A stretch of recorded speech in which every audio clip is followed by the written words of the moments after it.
Hello everyone, welcome back to Luke's Anime Talk, where I go over some of the most recent anime I've been watching. And this video will be looking at part 2 of my JoJo's Bizarre Adventure Stone Ocean videos, where I'll be looking at episodes 19 through 24. So let's begin. So episode 19, Jolene, FF and Anushi return up the stairs and see the prisoner with the bone, but suddenly he starts growing trees and flowers from all over his body. Also, all the prisoner bodies have grown into trees. When Jolene goes to grab it, she starts growing plants, and after turning back round, finds a small baby-like creature in a pod, with a Joestar birthmark. They quickly retreat and come across another prisoner, scared in a cell. Anusui sends him towards Kenzo's hiding accomplice, D&G, and ends up injuring him. That prisoner was a stand user survivor. The group escape, but another stand, Yo-Yo Ma, eats the child, but helps him escape into the marsh for some unknown reason. While Yo-Yo Ma helps Jolene and Anusui, it cuts to FF, who Yo-Yo Ma attacked. So this is a really compact episode with a lot of information going on. So we get to see that this creature is somewhat growing from that bone, because it's obviously got the Joestar birthmark, which Dio got from Jonathan's body. So it's related to Dio and obviously Poochie's plan. We get an interesting character who was scared in his cell. That was actually Survivor, we find out. And Anusui does something to him with his diver down and makes his skeleton or his ribs fly out of the back and injure D&G, who's after Jolene as well. And they eventually escape, and then they meet another stand, Yo-Yo Ma, who is a bit suspicious, especially because it seems that he attacked FF. So it's going to be interesting to see how Yo-Yo Ma treats Jolene and Anusui when they escape. Okay, and then on to episode 20. FF goes to finish off D&G before the stand Yo-Yo Ma can kill Jolene. Jolene and Anusui hide from the guards, but are found. They fight back and steal their boat. While on their way back to the prison, Jolene and Anusui start getting holes in their body and find out Yo-Yo Ma is a tracking stand that targets someone remotely. Yo-Yo Ma uses its spit to make the holes. From what it seems like, Anusui seems to find out that Yo-Yo Ma has put his spit into the water, and every time they go through the water and the water flies up into their face, it starts to poke holes in their body, and that's how he's going to destroy them. Like, for instance, one of them hits Jolene in the eye and her eye starts to melt. It's really nasty. Using Diver Down, Anusui rewires Yo-Yo Ma's brain to a frog to occupy its time away from Jolene. The prison is on high alert, and D&G has been evacuated with his injured arm, but FF still needs to kill him, but notices Poochie watching him from a distance. FF pretends to be a paramedic to kill D&G, but is stopped by someone with a disc coming out of their head. As he needs D&G's info on the bone, Poochie reveals himself as Whitesnake to FF. This is the big cliffhanger, because at this point I don't think Poochie's actually revealed himself to the main crew, so this is where it's a turning point where Poochie's desperate enough to reveal himself and let his cover be blown, so now FF's in for a real battle. Okay, and then on to episode 21. FF tries to kill D&G, but Whitesnake stops her and cracks her skull and takes her disc. FF goes into D&G as Plankton and explodes his head from the inside and runs. So this basically makes it impossible for Poochie to find any information on the green baby or that bone. FF runs to a water pipe with her legs to fill up, but Poochie puts a new disc in her head that he's separated from, and this disc makes the water too hot and FF disintegrates and seems to die. Meanwhile, Jolene and Anusui track down the green baby that hatched from the plant egg, but every time they get close, they get smaller. While trying to get close, they end up fighting its stand, green grass of home, and see that any object it throws, like rocks, increases in size. So the rocks that it throws are like almost ones you could fit between your fingers, and then when they get thrown, they turn into like huge rock-sized boulders. So it's a really dangerous stand that could make things inconspicuously dangerous all of a sudden. Eventually, the green baby sees Jolene's Joestar birthmark and turns them both back to normal while being fascinated with her birthmark. So this is another point where it's be like, what's this baby know? Because obviously it's got the Joestar birthmark and it's interested in Jolene's. So is it knowingly doing these things, or is it just a baby being inquisitive?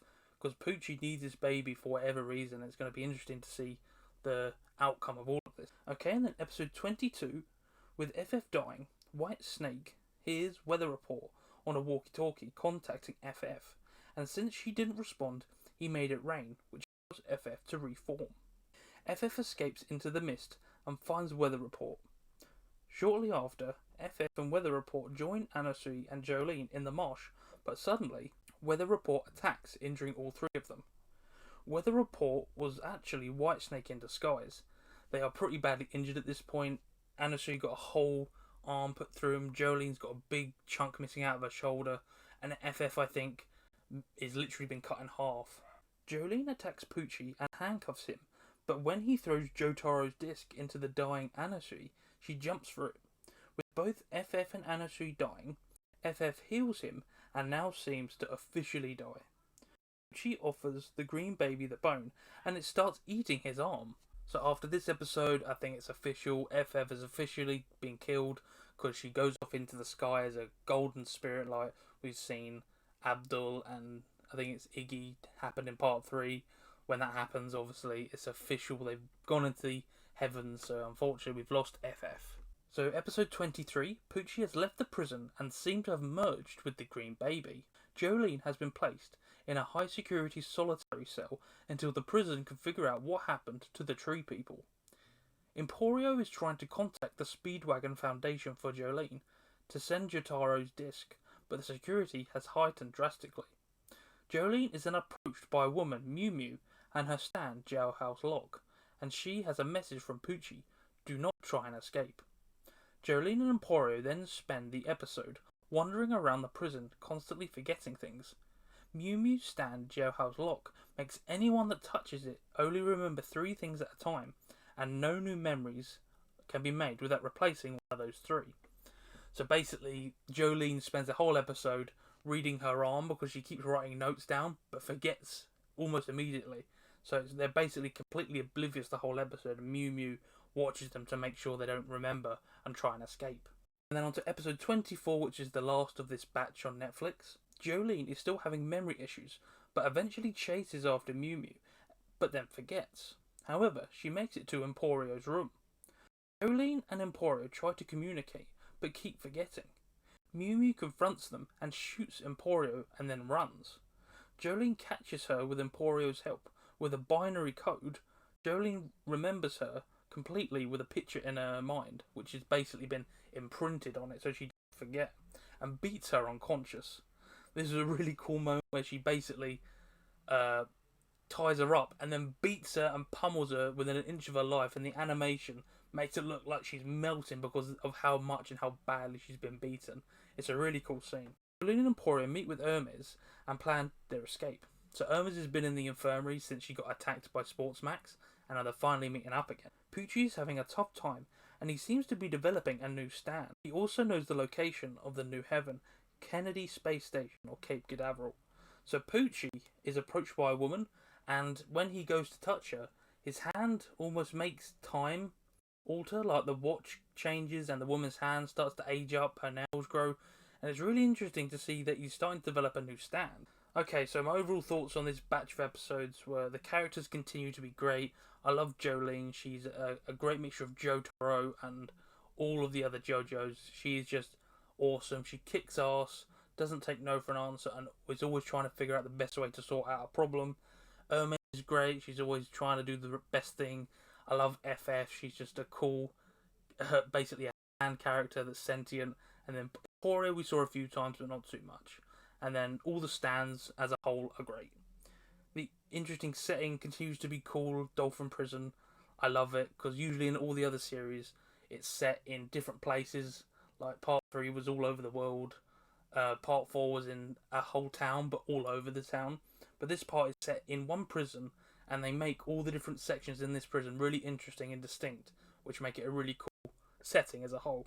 I love the OP. It's basically the same opening, except from the ending, where they have now got Jolene embracing Jotaro because she's trying to save him because she loves her father, instead of like facing away from him like she did before. And they've also got the blue frogs and the dove from the end of the first 12 episodes. So I love the twists and turns of characters not being who they are, and then we've actually got someone dying but not dying, but then they die again, and it's like, I love these twists and turns of JoJo. They always keep you on your feet, and you never know what's going to happen next. And the only bad thing I have to say really is the release schedule, which everyone knows. So the first 12 episodes came out a good 9 months ago. We got this batch, and now we've got to wait until the end of this year, which is like December time, or even longer. I'm not too sure. But yeah, that's the only bad thing I've got to say. Because overall, the episodes are great. I love JoJo. I love anime in general. These are perfect for me, especially the stands, because I love power anime. They're great. So if you enjoy anime and JoJo, watch these. They're amazing. But that's all I've got to say for now. If you make sure to leave a like and subscribe, and to keep up to date with all future episodes. But until then, I will see you next time.